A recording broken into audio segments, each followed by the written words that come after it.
Hello everyone, very welcome to digital Narayan academy. हम अपनी basic English के सीरीज में आज जो टॉपिक पढ़ने जा रहे हैं वो है नाउन। ठीक है, नाउन जिसे हिंदी में संज्ञा बोला जाता है। नाउन से रेफर कीजिए एंड फॉर नेमिंग, नेम अर्थात नाम, किसी व्यक्ति का नाम, किसी जगह का नाम, किसी जानवर का नाम, चीज़ों का नाम, और साथ साथ में हम जो एहसास करते हैं, हमारी जो फीलिंग्स होती है, आइडियाज़ होते हैं, जो हमारे उपाय होते हैं, मन में जो आइडियाज़ आते हैं, इन सब को नाउन के अंदर कंसिडर किया जाता है। ठीक है, हमने बचपन से नाउन की डेफिनेशन पढ़ी होगी। Noun is a name of person, place, animals, things, feelings, ideas, this all comes under the noun. ठीक है, अब देखते हैं नेम ऑफ पर्सन मतलब किसी भी व्यक्ति का नाम, जैसे रोहित, ईशान, डेविड, आशिफ। मैंने यहाँ आपके लिए एग्जांपल्स लिखे, यू कैन सी। ठीक है, प्लेस कोई भी जगह होगी, हैदराबाद, राजस्थान।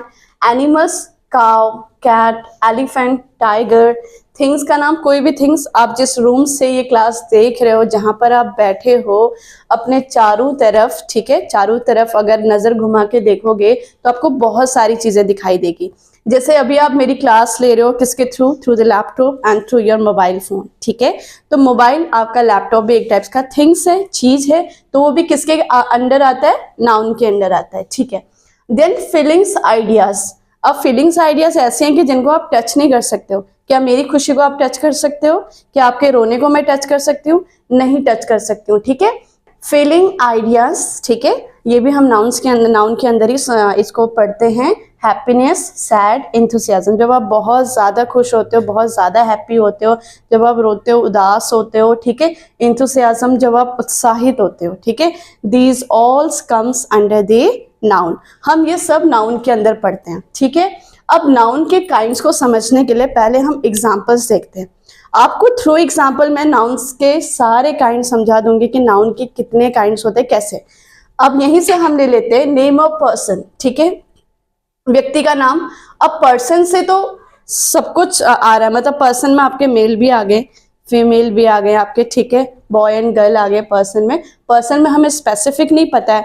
ठीक है, लेकिन अगर मैं रोहित बोलूंगी तो रोहित हमें बॉय कम्युनिटी को शो कर रहा है। किसको शो कर रहा है? किसी लड़की का नाम तो रोहित नहीं होता ना, लड़के का नाम भी रोहित होता है। तो रोहित जो होता है वो किसको शो कर रहा है? बॉय कम्युनिटी को शो कर रहा है। ठीक है, अगर हम यहाँ पर एक लड़की का नाम लिखते हैं, जैसे मैंने लिखा नेहा।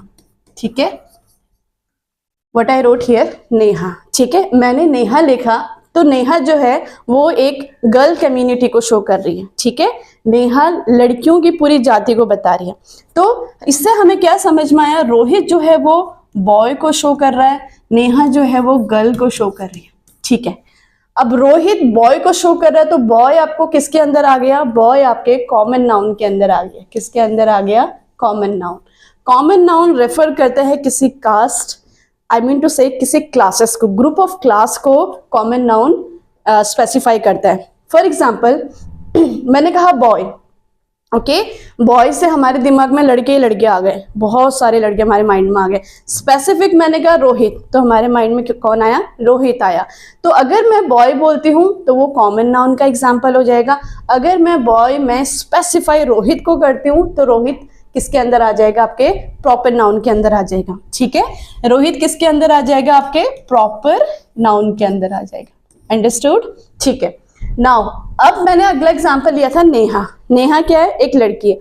अगर मैं गर्ल को करती हूँ तो गर्ल की पूरी कम्युनिटी, गर्ल समुदाय, लड़कियों का समुदाय सामने खड़ा हो जाएगा, लड़कियां ही लड़कियां आपके माइंड में आ जाएगी। फाइन, तो ठीक है, गर्ल किसका एग्जाम्पल हो गया? कॉमन का एग्जाम्पल हो गया, क्योंकि ये पूरी गर्ल कम्युनिटी को दिखा रही है, आपको पूरी लड़कियों की जाति आपको दिखा रही है। लेकिन जब मैंने नेहा बोला तो नेहा स्पेसिफाई कर दिया, मैंने एक लड़की को स्पेसिफाई कर दिया, तो वो लड़की किसके अंदर आ गई? प्रॉपर नाउन के अंदर आ गई। समझ में आ गया? मेरे ख्याल से दीज एग्जाम्पल्स आर इनफ। ठीक है, ये सारे एग्जाम्पल इनफ हैं आपको प्रॉपर और कॉमन को समझने के लिए। अच्छा, अब ये भी देख लेते हैं हैदराबाद। यहाँ मैंने लिखा प्लेस। अब प्लेस से आपके माइंड में कितने सारे प्लेसेस आएंगे कि बहुत सारी जगह है। जहाँ आप बैठे हो वो एक जगह है, जहाँ से आप मेरी वीडियोस को देख रहे हो पता नहीं कहाँ कितनी अलग अलग जगहों से आप लोग मुझे देख रहे होगे। ठीक है, जहाँ से मैं आपको पढ़ा रही हूँ वो भी एक प्लेस है, वो भी एक जगह है। ठीक है, तो प्लेस क्या कर रही है, प्लेस यहाँ पर कॉमन आ जाएगी, जगह दर्शा रही है।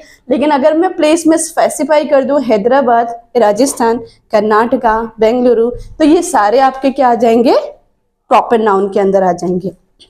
सेम वही एनिमल, एनिमल जानवरों की जाति को दर्शा रही है बिल्कुल। अगर मैं काउ स्पेसिफाई बताऊं, कैट बता दिया, एलिफेंट बता दिया, तो ये सारे प्रॉपर में आ जाते हैं। Okay, that's great. अब अगला देखते हैं हम, थिंग्स भी सेम है, ठीक है। टेबल, टेबल को ले लेते हैं हम। अब डाइनिंग टेबल है, स्टडी टेबल है, कौन सा टेबल है हमें नहीं पता, ठीक है। तो टेबल जो है, टेबल आपके किसके अंदर आ जाएगा, अब डोंट से कि ये हमारे कॉमन में आएगा, टेबल की जाति शो करे, नो, वो ऊंट की जाति को शो करी ऑब्वियसली। तो टेबल हमारा आ जाएगा मटेरियल नाउन के अंदर। किससे बना है वो, लकड़ी से बना है, ऊंट से बना है, ठीक है। तो टेबल किस में आ जाएगा, मटेरियल नाउन के अंदर आ जाएगा। ऐसी चेयर आपकी मटेरियल नाउन के अंदर आ जाएगी, ठीक है। बॉक्स, चौक। अब आते हैं फीलिंग एंड आइडियाज। जैसे हमारी कुछ फीलिंग्स होती हैं, फॉर एग्जाम्पल आपको कोई डांट दे या कोई इंसल्ट कर दे तो हमें ह्यूमिलिएट फील होता है, हमें बुरा लगता है। तो ये सारे आपका सैड का पार्ट हो गया। तो फीलिंग्स जिसमें आपके आते हैं, जिसमें आपके आइडियाज आते हैं, जिसमें आपके एंजाइटी आते हैं, डिप्रेशन आते हैं, ये सारे किसके अंदर आते हैं, ये सारे आपके एब्स्ट्रैक्ट नाउन के अंदर आते हैं, ठीक है। फीलिंग है, ये सब किसके अंदर आती है, एब्स्ट्रैक्ट नाउन के अंदर आती है, ठीक है। मैं आपको बहुत शॉर्ट समरी में ये शो कर रही हूँ, मैं आपको इसको बहुत ही प्रॉपर वे से कंसाइज फॉर्म में पढ़ाऊंगी, बट अभी आप एक छोटा छोटा कॉन्सेप्चुअल आइडियाज ले लीजिए, एक्चुअली ये है क्या, ठीक है। आपको इन सारे एग्जाम्पल से आपको नाउन के सारे काइंड समझ में आने चाहिए। जैसे आपको पता चल गया कि स्पेसिफिक किसी चीज को अगर हम डिनोट कर दे तो हम उसे प्रॉपर के अंदर करते हैं। अगर हम किसी क्लास को शो करते, फॉर एग्जाम्पल मैंने कहा बॉय, ठीक है, मैंने कहा गर्ल, स्टूडेंट्स, ठीक है, आर्मी, ये सारे हमारे कॉमन के अंदर आते हैं। लेकिन बाई चांस मैंने कहा कि सोल्जर, आपने सबने सुना, सोल्जर सुना होगा, इवन आपने मूवीज भी देखी होगी सोल्जर की, ठीक है। आप सबने सोल्जर वर्ड सुना होगा, सोल्जर मतलब फौजी, ठीक है, फौजी। अगर बहुत सारे फौजी इकट्ठा हो जाए साथ में तो हम उसको क्या नाम देते हैं, हम उसको देते हैं आर्मी। क्या नाम देते हैं, आर्मी, हम उसको आर्मी नाम देते हैं। तो ये आर्मी जो है ये किसको शो कर रही है, कलेक्टिव। आर्मी वर्ड जो है ये सोल्जर के समूह को शो कर रहा है, फौजियों के समूह को शो कर रहा है। इसीलिए ये जो आर्मी है ये हमारा कलेक्टिव नाउन के अंदर आएगा, क्योंकि कलेक्टिव नाउन हमें पता है समूहवाचक होता है।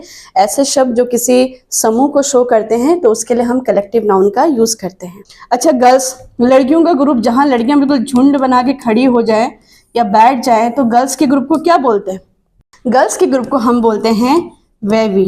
इट्स नॉट ए बेबी, ये बेबी नहीं है, ये वेवी है, BEVY, ठीक है। जहाँ बहुत सारी लड़कियां इकट्ठी हो जाएं तो वहाँ हम लोग बोलते हैं वेवी। बहुत सारे लड़कियां जब ग्रुप में या समूह में बहुत सारे खड़े हैं, बैठे हैं, जो भी हैं, मतलब लड़कियों का समूह एक टाइप का, तो उसको हम वेवी से डिनोट करते हैं। तो वेवी भी आपका कलेक्टिव नाउन का एग्जाम्पल है, ठीक है।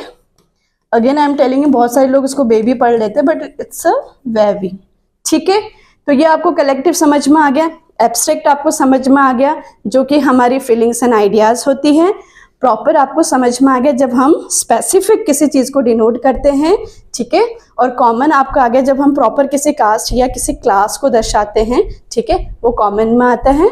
बाकी हम इसके एक और काइंड को समझेंगे, ठीक है। तो for the next kind we will meet you in the next video. Till then, bye bye, take care.